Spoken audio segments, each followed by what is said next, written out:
Good evening and welcome to the special edition of News Journal. Previous industrial revolutions liberated mankind from animal power, made mass production possible and brought digital capabilities to many people. But the fourth industrial revolution, according to the World Economic Forum, is different. But how different?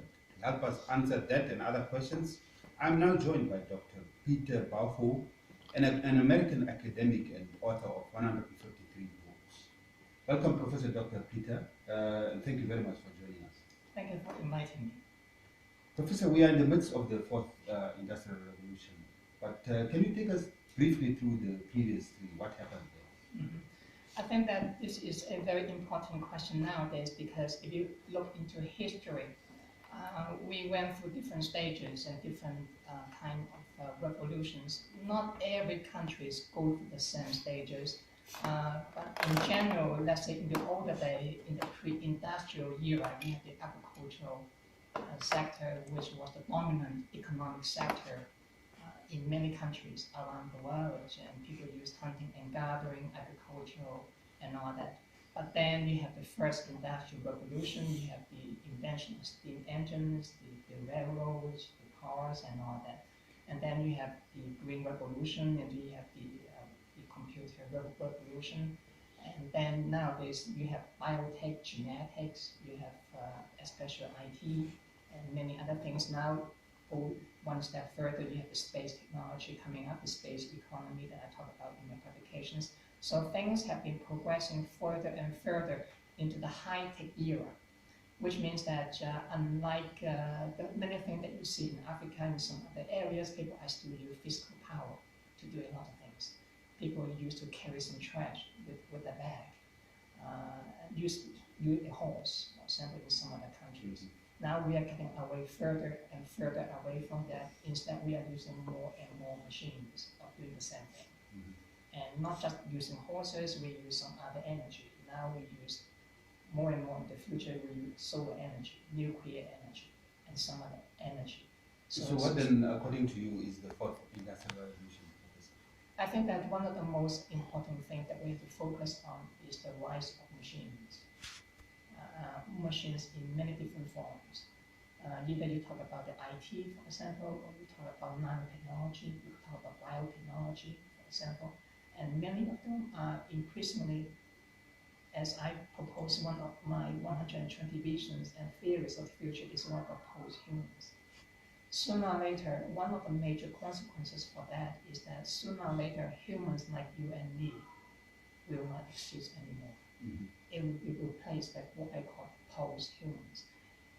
It is gradually evolving now, but it will take further and further and further into the future. But it will go through different stages in my publication that I just mentioned. Some of them are farther into the future, maybe a million years from now. Some of them may be a few hundred years from now. Some of them may be a few decades from now. So different stages. But Professor, we are now wondering what is happening in the world because of exactly what you are saying, the frightening pace of technology, how it changes. What do you have to say to that? I, as a futurist, I'm not the kind of person who is afraid of technology, afraid of machine. I think that everything in life, if you go into human history, look into the history of technology, there are always some costs, there are always some benefits. Something they can do for us, but something they can also harm us. Look at nuclear energy. It can be used for nuclear energy. It has been used as a nuclear weapons. Look into Nagasaki and Hiroshima. Everything we do, we use a knife to cut, but a knife is also used to kill people, and they have been killing people all the time. So I'm not the kind of person who said, oh, just because, anyway, just in case, another story. A few hundred years ago, in the first industrial revolution, when they invented the steam engine, and at one point the steam engine killed a worker on the railroad. And people said, oh my God, these engines are killing people, we have to shut it off. I'm not the kind of person who would shout and scream and become very afraid of that. Everything in life have a negative and the positive. The question is, how do you balance? If the costs are more than the benefits, then you should get out of it. But if the benefits are more than the cost, then you go for it. Now, by cost and benefit, I'm not talking about just money. There's a very narrow way to measure things. I'm not talking about money at all. I'm just using it as a metaphor, cost benefit. You can use advantages and disadvantages. I'm not talking about money, but that is exactly what we need to focus on. But like it or not, this will move on. All this rise of the machine and some other things, not about machine anymore, will emerge. Because if you look at the human history, each age will transform itself to the next one with different people, with different expectations. And you cannot survive in a different environment with the same technologies as before. Is that better or worse than before? I think it's a question of value judgment. Just like apples and oranges. Are apples better than oranges? It depends on which one that you are from. Yes, but Professor, the question now is how different is the fourth industrial revolution from the previous revolutions? And what is central to it is that it's not changing what we do, but it changes us, the people that are involved in this. Well, in a way, this is not new if you look into the history of technology. But what is something interesting now is that people become more and more concerned that technology, especially the high-tech one, is getting more and more control of human lives. To the point that if you cut off the satellites nowadays, what's going to happen in America? Now, in Namibia, maybe it's okay, you may have some problem, but life can go on. In America, if you cut off the satellites by tomorrow, it could be devastating to the economy because the economy is so much dependent now on high-tech. If you cut off the IT in America tomorrow, cut off the internet tomorrow, what's going to happen? Now, maybe in Namibia or Botswana, maybe that is not affected. There will be some impact, but not as severe. And that's why in America now people prepare for what they call a space war, just in case something happens. And the major war now, they will with the major powers. What will they attack first? They will go into the high-tech one. They will destroy the satellite, destroy the IT. That's why it becomes the core of the economy, of our lives. And people become more and more concerned about it. They are afraid of it. And my prediction, by the way, is that what I call in one of my 120 visions and fears of the future is what I call the fear of post-humanity. In the future, not just the machine, forget about the Hollywood films and all that the machine is going to control. This is just scaring things, but it doesn't work like that. The machine too will become part of post-humans.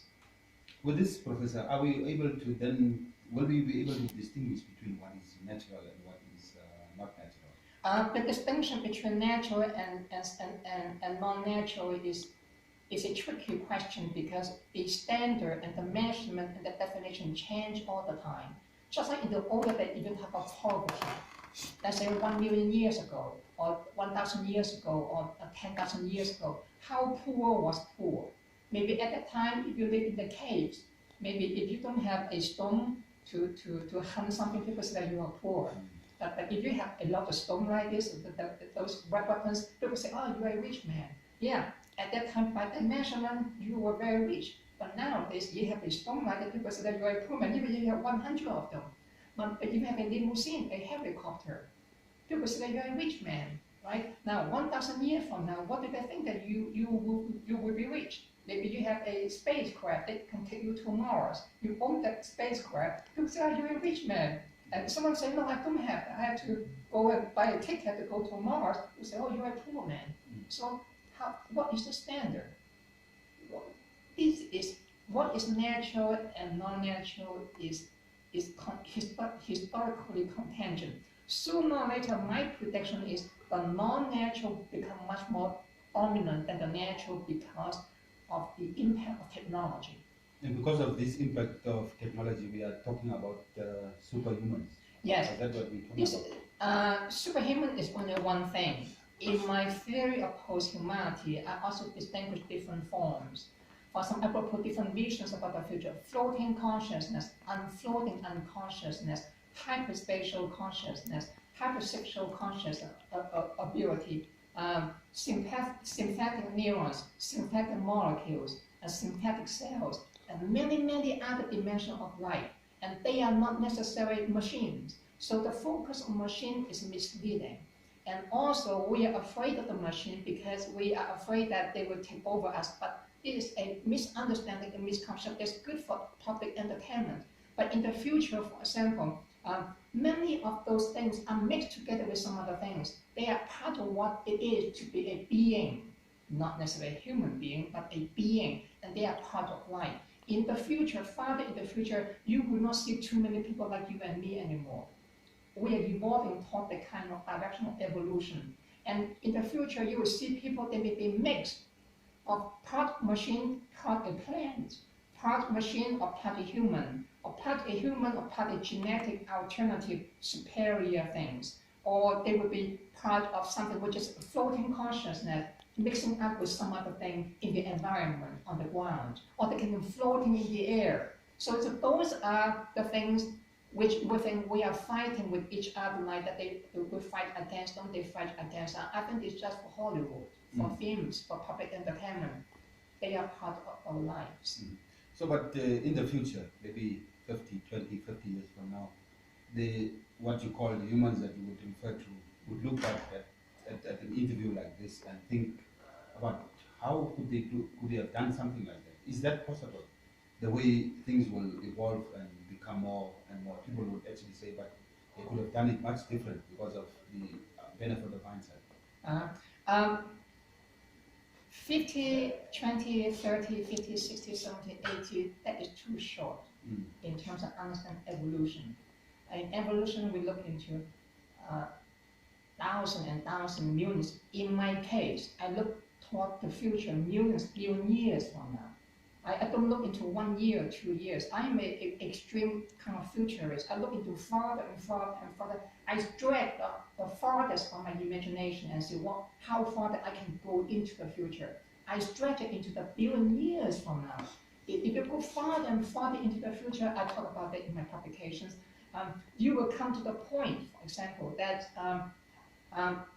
we are even alternating, we are changing the universe. We are changing space and time. We are creating new Earth, new planets, new solar system. We are going to different dimensions of space and time. And if you go even stretch farther and farther in the future, I think that at that time people even talking about people, but not like you and me anymore. They are not humans anymore. They are even what I call the universal floating consciousness in the entire cosmos. You can go to different universes. Things are getting out of the farthest imagination that what we're thinking now. But remember, it's not a paradise, but it's not hell. But if we talk about the fourth industrial revolution, we are in the middle of it now. Yes. How will that impact us? How will that change over the next 10, 15, 20, 30 years? How will that impact us? And you only see that right now. Even here in Africa, look at this TV station here. Look at, can you imagine we have this 30 years ago? I mean, now you are using all of this technology. Look at all this kind of thing that you are setting up. Well, they are at least... Even though they are not invented in Africa, but you are using that. It's spreading out. So that is the thing that it's about technology. But I think that you focus too much on technology. You don't focus on things which are even more important in the longer term, which is about non-technology, values and beliefs, and culture, institution, society, behaviors, actions. But those are the ultimate things that which become the most important. But technology is the focus point of this interview, fine. But in my publication, I talk about how it affects everything else.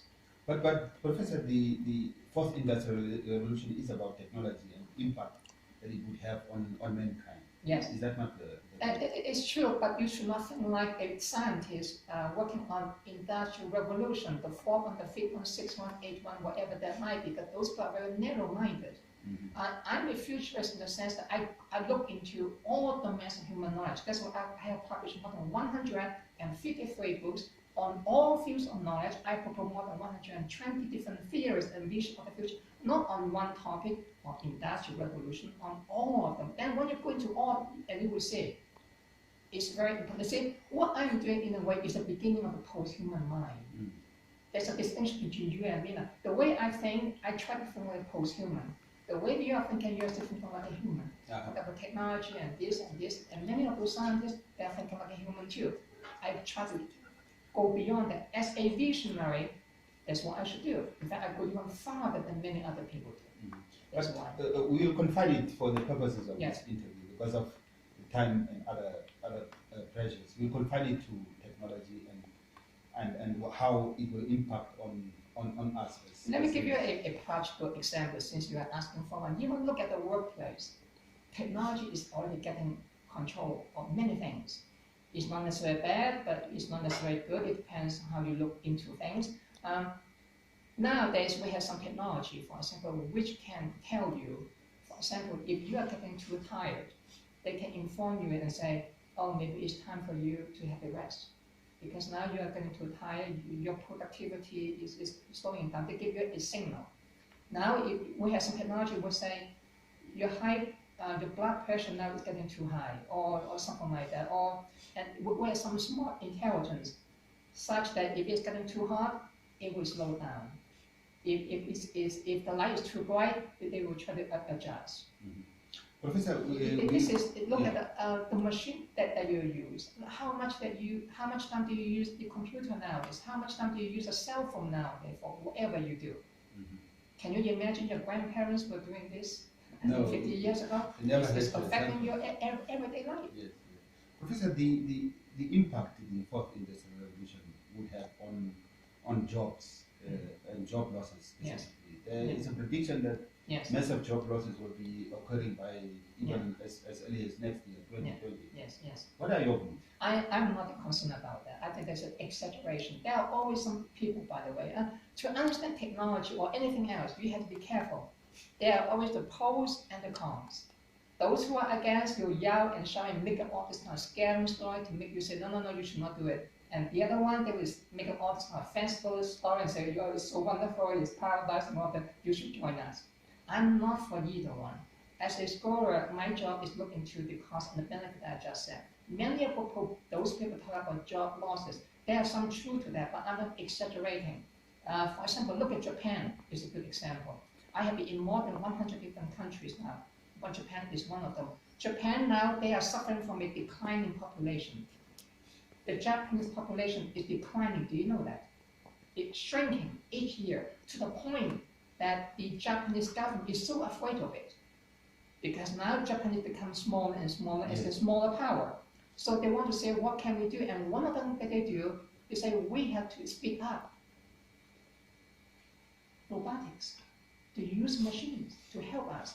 So instead, now we don't have too many workers anymore. They have other choices, immigration. They can import more Africans, Pakistani, Indians, and go to Japan, but the Japanese are much more racist.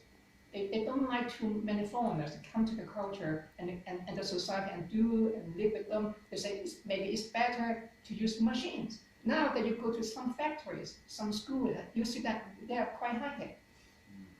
The machine are doing all the work. Even in school, by the way, in some university in Japan, you go to a class, instead of asking someone, what is the schedule for the course this morning, or what is the presentation, you ask someone in the information desk, it's on the wall. Yes. And there's a machine there. They say today's schedule is electronic. Yes. You look at them, okay, there's a lecture today at 5, okay, and then they will close at 7. So Professor so-and-so is going to come. You don't need to ask anyone. But artificial intelligence and the impact of this technology will definitely influence the way we work. How do we define work then? What is the future of work? How should we define basically what work is in the fourth industrial revolution? Work is an economic term, but work over time has had meanings which have been changed from time to time. And you can distinguish work from labor or work from play, for example. But in the future, for example, people will value more and more not physical labor, but mental labor, or intellectual labor, or some other labor, which use more and more of your mind.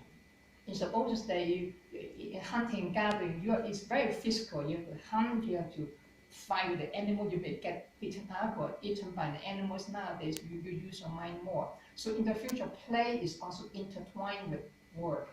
You have to play. Why do you play? Well, because you want to create some new ideas. Now more and more is here now. So how do you come up with new ideas? You play with ideas, but it's also your work. As a scientist, I get my PhD from MIT, by the way. At MIT, for example, people like to play. They encourage to play, but play is important part of creativity and invention. That's why at MIT, people always try to invent every day. In that school, if you say you are smart, people will not say how big you are or how tough you are. But okay, show me an invention. And if you are smarter than I am, I will show you an invention which even works better than your invention. Okay, it's fine. I'm better than you. Okay, fine. Don't need to argue. Show me. So what you are saying? This is good. Play and work now. So the meaning of work now, in the older day, in medieval Europe, work was in the service of God. Could you imagine you do anything you say you did not care about God? People say, oh my God, you are sinful.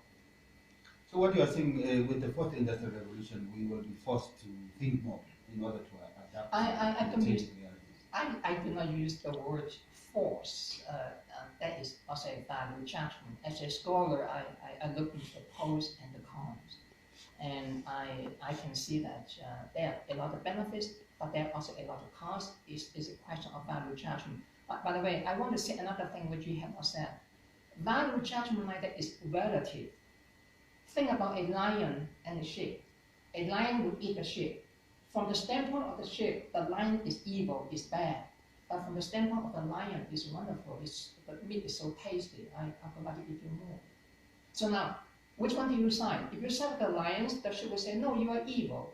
If you side with the lion and if you side with the sheep, the lion will say, oh, you are bad. So which side is, because when you say, okay, is that bad or good? Are you forced or not? I think it's a value judgment. Now, value judgment is not always part of life, but I try to transcend that debate altogether because in the future, it's no longer a question of human judging non-humans. It's a question of post-humans fighting with each other and judging each other. It's not your job anymore to judge them because you are not there anymore to judge them. And also your human values are no longer accepted by the post-humans. Just as a sheep will not accept your values as a lion, and you also will not accept the values of the sheep. But what do we do to adapt to these changing realities? Well, you adapt is part of your survival in a way that you adapt to the environment, and that's very important. If not, you will die out. So in a way, that's part. But I don't think in terms of being forced, because that's also a joy, an amazement, a liberation too. You look at things always like on the other side, but I try to look at things. It can be a wonderful thing to have. If I have the money and the technology and all that, I could go to Mars. I would like to live there. Even if you don't visit me anymore, I don't want to die there in my last few years. For me, this is joy, amazing adventure. Now, for you, maybe not. You see that value judgment, I think. Yes, and as a person that visited so many countries, including, of course, Africa, where do you see Africa in this industrial revolution? That is a very interesting question because I think there's pros and cons over here at the same time. Costs and benefits, advantages and disadvantages. Africa has some disadvantages historically. For example, Africa never has a tradition of reading or a tradition of education that China has or Germany has, for example. So you are behind in that sense. But on the other hand, Africa has some other traditions which are also very interesting. Africans, I'm talking about especially sub-Saharan Africa, because in Africa there's a huge continent, we have a lot of diversity, North Africa, Eastern Africa, Central Africa, Western Africa, Southern Africa. Africa has certain strengths, physical, emotive. That is a very distinctive trait of Africans if you compare them, let's say, with the Chinese, or the Japanese, or the Germans, for example. That this strength turns out to be quite good in the future development of post-humans, because there are different forms of post-humans. One of the forms of post-human are those people, they are superhumans. They are very good in physicality, very good in emotiveness. And I think that blacks, in this case, Africa in this case, has an advantage of that, but they have a disadvantage on the other side. But the same logic, in the opposite direction, you can talk about China. They too have advantages and disadvantages, but their disadvantages are what the Africans do not have. So this is up to you again, value judgment. But each of them, each apple or orange has something to offer. Yes. But something that they cannot offer because of disadvantage, but it's evolution again. Talking about the continent and vast inequalities that we see, not only on the continent of Africa, but also across the world, there is vast inequalities. And, it is made more visible by the advent of technology. How do we use these technologies to address and solve these inequalities? Well, there are two value judgments in your question which I disagree. One is a question of equality, and the other one is how to address that. The notion of equality is a democratic ideology. I have another theory. Remember, I'm not the author or visionary of only one theory. I have 120 different visions and theories of the future. One of them is post-humanity that we have been talking about. Another one is what I call post-democracy. So the notion of equality is itself an ideology. It's not something which is true or universal. It's just a value judgment that some people accept. It becomes dominant in our age. But it too will be transcended in the future. So equality is not necessarily good. Inequality is also not necessarily good. It's up to you again. Lion or a sheep or an apple or orange, you fight with each other. So if you ask this question, if you're a leftist, but if someone who is a rightist, they will disagree with you. Or you're a liberal or you're a conservative.